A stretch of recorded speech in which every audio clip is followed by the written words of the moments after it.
Hello everyone, কেমন আছো তোমরা সবাই? ফাইনালি 38 মানের পরীক্ষা শেষ। আর 38 মান মানে নীল জেদ ধরে নিল যে মা ম্যাকডোনাল্ডস খুলেছে শিলিগুড়িতে, আমাকে নিয়ে যেতেই হবে। তো জায়গাটা দেখে তোমরা নিশ্চয়ই বুঝে গেছো, আজকে আমি চলে এসেছি নীলকে নিয়ে ভেগা সার্কেলে, যেখানে ম্যাকডোনাল্ডস খুলে গেছে।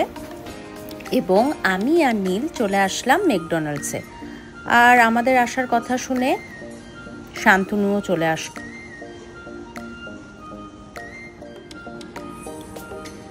যাই হোক, আমরা ঢুকে গেলাম ম্যাকডোনাল্ডসে।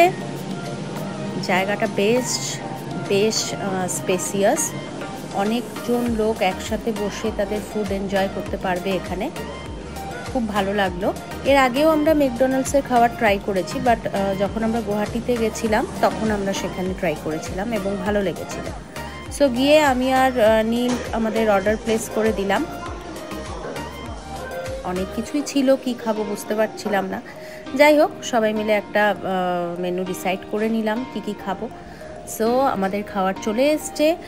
এখানে আমরা নিয়েছিলাম সফটি, আমার all time favourite softy, Oreo McFlurry, cold coffee, happy meal with veg burger, chicken McWrap এবং ভেজ র্যাপ এবং ফ্রেঞ্চ ফ্রাই।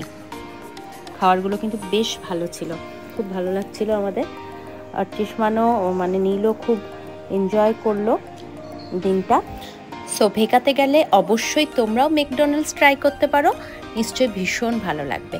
সো সেদিনকার মতো এইভাবেই আমরা এনজয় করে দিনটা কাটালাম।